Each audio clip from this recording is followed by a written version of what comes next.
नमस्कार, news nation पर champions की जंग देख रहे हैं आप। मैं आपके साथ अखिल गुप्ता, मेरे साथ चहल मोनू मौजूद हैं और आईपीएल 2024 मतलब यार अलग ही मुकाबले देखने को मिल रहे हैं। अभी भी 10 की 10 टीमें प्लेऑफ की रेस में खुद को जिंदा रखे हुए हैं। ऐसा मैं इसलिए बोल रहा हूं क्योंकि मेरे भाई की फेवरेट टीम पंजाब है। हालांकि पंजाब की किस्मत बहुत खराब है, आरसीबी की किस्मत बहुत खराब है। मेरे लिए तो दोनों ही टीमें बाहर हो चुकी हैं, दिल्ली भी बाहर हो चुकी है मोनू, लेकिन फिर भी अभी ऑफिशियल नहीं हुई हैं। तो फिर भी अभी 10 की 10 टीमों के बीच प्लेऑफ की रेस जारी है। लेकिन मंगलवार को जो मुकाबला खेला जाएगा वो होगा Chennai super Kings versus Lucknow super giants. अभी कुछ ही दिन पहले इन दोनों टीमों का आमना सामना हुआ था, जहां पर एलएसजी ने एक तरफा अंदाज में सीएसके को 8 विकेट से हरा दिया था। ये मुकाबला चेपक में होना, यानी कि चेन्नई को अपने होम ग्राउंड पे खेलना है। ऐसे में सीएसके के पास बदला लेने का शानदार मौका है, बहुत अच्छा मौका है। और अगर आप इस through out in this tournament देखोगे अखिल जी कि सीएसके की जो मुझे वीक लिंक लगा है ना, वो जो बाहर जाते हैं तो हार जाते हैं, अपने घर पर जीतते हैं ये मैचेस। तो अब एलएसजी के सामने भी कठिन चुनौती होगी, क्या वो चेपो का किला भेद पाएंगे या नहीं भेद पाएंगे। लेकिन एलएसजी के पास अच्छी बात क्या है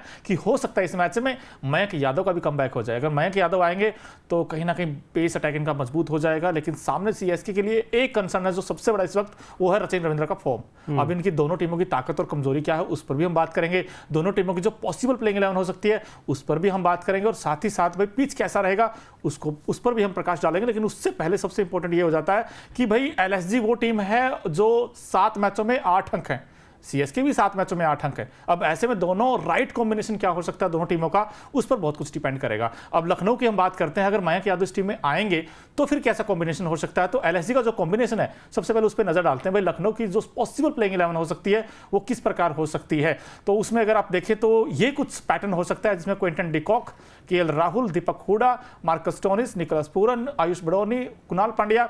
पिछले मैच में 2 विकेट्स निकाले थे तो इनसे बड़ी उम्मीदें होंगी। मैट हेनरी का अब देखना पड़ेगा क्या वो खेलेंगे या नहीं खेलेंगे, क्योंकि Matt Henry versus Mayank Yadav इनमें से किसी एक को मौका मिलेगा शायद। रवि बिश्नोई होंगे, मोहसिन खान होंगे, यश ठाकुर होंगे। अब जो पेस अटैक अखिल जी वो मुझे बहुत अच्छा लगा है एज कंपेयर टू बैटिंग के, और बैटिंग में देखना हो केएल राहुल से बड़ी उम्मीदें होंगी अखिल जी। नहीं, एलएसजी का लखनऊ का जो पेस अटैक है वाकई में बड़ा शानदार है। यश ठाकुर, मोहसिन खान, उसके अलावा नवीन उलक जब मौका मिलता है वो भी कुछ अच्छी बॉलिंग करते हैं। उसके अलावा मयंक यादव जो कि 3 मैचों में 2 प्लेयर ऑफ द मैच के अवार्ड जीत चुके हैं, वो तो मतलब ठान के आते हैं कि 150 से नीचे की गेंद करनी नहीं है, सामने वाले बल्लेबाजों के घुटने तोड़ देने हैं, ऐसा सोच के आते हैं। उसके अलावा इस टीम के पास मार्कस स्टोइनिस है जो कि पूरा स्पेल नहीं डालते, 4 ओवर का स्पेल होता है, 2 या 3 ओवर डालेंगे, कभी कभी 1 ओवर डालेंगे, उसमें भी विकेट लेके जाते हैं। लखनऊ की पॉसिबल प्लेइंग 11 एक बार फिर से आपको बताते हैं। Quinton de Kock, KL Rahul captain wicketkeeper, Deepak Hooda, इनकी फॉर्म भी काफी खराब चल रही है, इनको अच्छा करना पड़ेगा। मार्कस स्टोइनिस, निकोलस पूरन जो मिडिल ऑर्डर में आके जो कैमियो पारी पूरन खेल रहे हैं बड़ा शानदार है। आयुष बड़ौनी, कुणाल पांड्या, मैट हेनरी, रवि बिश्नोई, मोहसिन खान और यश ठाकुर। लेकिन मैं चाहूंगा कि अगर मयंक यादव फिट हैं तो वो खेलें, बिल्कुल खेलें। लेकिन भाई अगर आपसे पूछा जाए अखिल जी, जो एलएसजी की सबसे बड़ी ताकत क्या है और सबसे बड़ा वीक जोन क्या है, आपको क्या लगता है? क्योंकि बैटिंग में तो मुझे लगता है केएल राहुल सबसे हाईएस्ट रन गेटर है इस टीम के।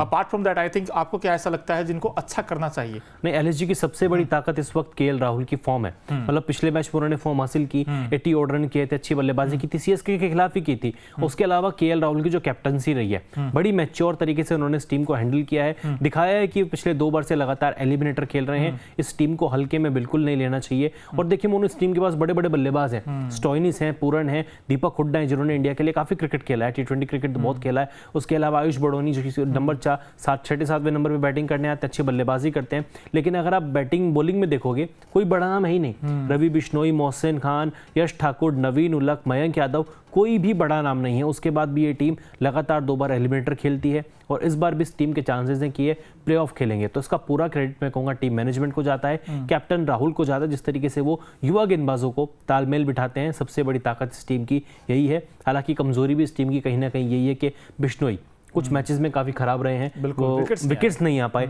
यश ठाकुर एक मैच में पंजा खोला था, लेकिन उसके बाद वो अनकंसिस्टेंट थोड़ा नजर आए, 1-2 विकेट जरूर लिए, लेकिन महंगे भी काफी साबित हुए। यानी कि इस टीम को अपनी गेंदबाजी पर थोड़ा सा काम करना पड़ेगा। बिल्कुल काम करना पड़ेगा। लेकिन आप येलो पहन के आए हैं भाई, ऐसा हो नहीं सकता हम सीएसके की बात ना करें। सीएसके के लिए जो सबसे बड़ा concern I think Rachin Ravindra का फॉर्म है, और साथ ही साथ देखिए नीचे से रविंद्र जडेजा ने भी हाफ सेंचुरी बनाई थी पिछले मैच में, तो उम्मीद बड़ी है सीएसके से अच्छा करे। अब ऐसे में उनका प्लेइंग 11 क्या हो सकता है, जो पॉसिबल प्लेइंग 11 है जो कल के मैच में आपको देखने को मिलेगा एलएसजी के साथ, वो वैसे भी सीएसके के लिए भी कहते हैं ना कठिन चुनौती हो गई अब टॉप 4 में जाना, क्योंकि जो सामने टीमें बड़ा अच्छा कर रही हैं। आरआर नंबर 1 पर है, नंबर 2 पर केकेआर है, फिर उसके बाद एसआरएच ने बड़ी अच्छी बैटिंग की है। लेकिन अगर देखा जाए सीएसके पर 2 प्रेशर होंगे। एक तो अपने घर पर एलएसजी को हराना होगा। नंबर 2, पॉइंट्स टेबल में अगर अच्छा करना है और बेहतर करना है तो ये मुकाबला हर हाल में जीतना होगा। अब ये कुछ पॉसिबल प्लेइंग 11 हो सकता है। इसमें ऋतुराज गायकवाड़, देखिए उनके लिए समस्या ये है कि वो नंबर 3 पर बैटिंग करने आए, वहां पर भी देखा गया तो ऊपर से रन नहीं आए थे,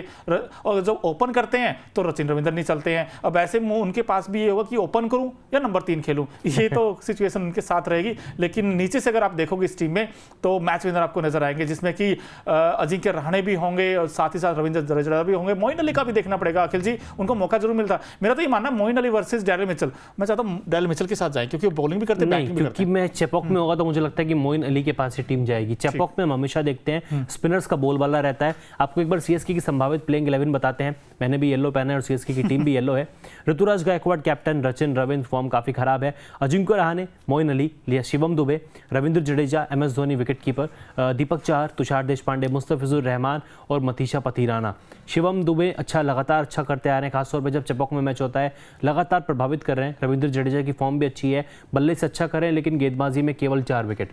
7 में से 5 मैच ऐसे रहे हैं मोनू जहां पे जड्डू को कोई विकेट ही नहीं मिला, स्ट्रगल करते हुए नजर आए हैं। रचिन रविंद्र 7 मैचों में केवल 133 रन, एक भी 50 नहीं है, 46 उनका बेस्ट है। ऋतुराज गायकवाड़ टॉप ऑर्डर को अकेले संभाल रहे हैं क्योंकि जब से अजिंक्य रहाणे का बैटिंग ऑर्डर चेंज हुआ है उनकी फॉर्म भी खराब हो गई। इससे अच्छा तो वो नंबर 3 पे खेल रहे थे। अब आपने ताकत जो कमजोरियां वो बताई हैं, लेकिन मैं ताकत की बात करूं तो मुझे सबसे बड़ी ताकत है एमएस धोनी। जिस तरीके से बैटिंग करने आते हैं और जिस लोगों में आते हैं, वे 4 गेंद में 20 बना देते हैं, 16 में 37 बना देते हैं। इससे बेस्ट फिनिशर मैंने देखा आईपीएल 2024 में। वैसे आप दिनेश कार्तिक भी वैसे भाई दवे, लेकिन इस जो पॉसिबल प्लेइंग 11 इसमें अगर ताकत की बात करें, मुस्तफिजुर रहमान की गेंदबाजी बड़ी आउटस्टैंडिंग रही है। साथ ही साथ ऊपर से ऋतुराज गायकवाड़ अच्छा स्टार्ट देते हैं, शिवम दुबे इंपैक्ट आते हैं, इंपैक्ट ही डालते हैं, और एमएस धोनी, ये 4 ऐसे खिलाड़ी जो इस टीम को थोड़ा मजबूत बनाते हैं, ताकत बनाते हैं। लेकिन भाई इनके सामने कहीं ना कहीं चैलेंज तो होगा टॉप 4 में जाने का। डिफेंडिंग चैंपियन भी है, तो ऐसे में कहीं ना कहीं इनको बेहतर खेल दिखाना होगा और एज ए यूनिटी पर खेलना पड़ेगा, क्योंकि 1 या 2 से आप मैच नहीं जीत सकते। तो मैं चाहता हूं कि यार जो बैटिंग में ना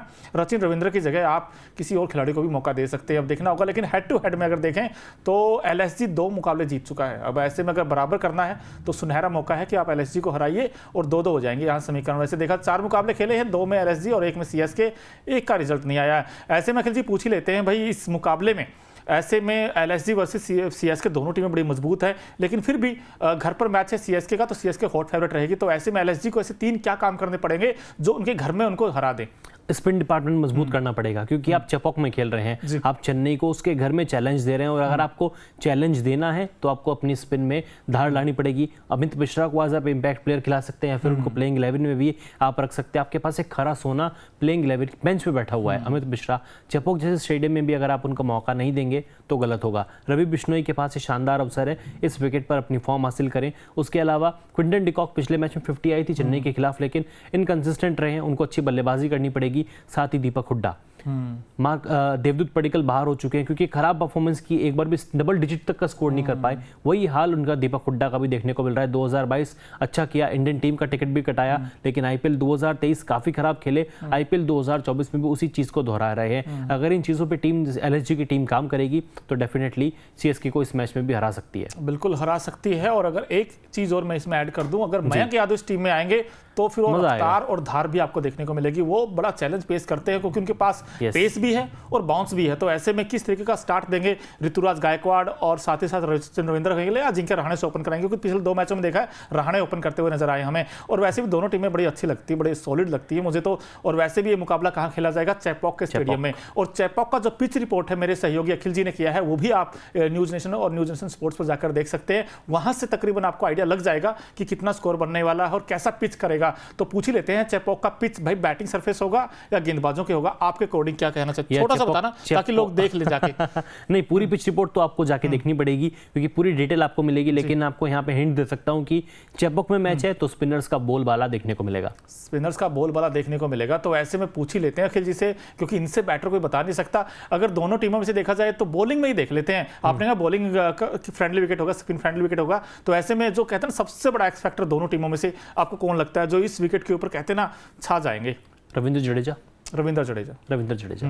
वैसे रवि बिश्नोई भी अच्छे गेंदबाज हैं, ये तो एक्साइटिंग बैटल हो जाएगी। दोनों रविंद्र ही वैसे रवि हैं, रवि बिश्नोई, रविंद्र जडेजा, दोनों में मैं रवि बिश्नोई के साथ जाऊंगा क्योंकि उनके पास वैरायटी है, वो आर्ट भी है कि गेंद को थोड़ा छोटा करते हैं लेंथ से और कई बार बैट्समैन को बीट भी करते हैं। और उनके पास देखे तो वहां पे भी टेस्ट होगा उनकी बैटिंग में। जैसे निकोलस पूरन है, अब वो लंबे लंबे छक्के मारते हैं, कई बार ना पिच तक पहुंच नहीं पाते, वो स्टंप आउट हो जाते हैं। तो ऐसे में रवि बिश्नोई, रविंद्र जडेजा भी वो काम कर सकते हैं और रवि बिश्नोई भी वो काम कर सकते हैं। रवि बिश्नोई आई थिंक मेरे लिए भी सबसे बड़े एक्सपेक्टर होंगे अखिल। अब देखना बड़ा दिलचस्प रहेगा क्योंकि मुकाबला चेपॉक में है। पिछला मैच जो खेला गया था वहां पे एलएसजी ने चेन्नई को 8 विकेट से हराया था। सीएसके की टीम का वो तीसरी हार थी सीजन की। अगर सीएसके को कमबैक करना है, अपने घर पे एलएसजी को हराना है, तो इससे बढ़िया मौका हार का बदला लेने का, क्योंकि पे बैक वीक चल रहा है, इससे सुनहरा मौका नहीं हो सकता। ये वीडियो अगर आपको पसंद आई हो तो लाइक कमेंट शेयर करना बिल्कुल ना भूलें। साथ ही अगर आप ये वीडियो हमारे फेसबुक या फिर इंस्टाग्राम पेज पर देख रहे हैं तो चैनल को तुरंत ही फॉलो भी कर लीजिए।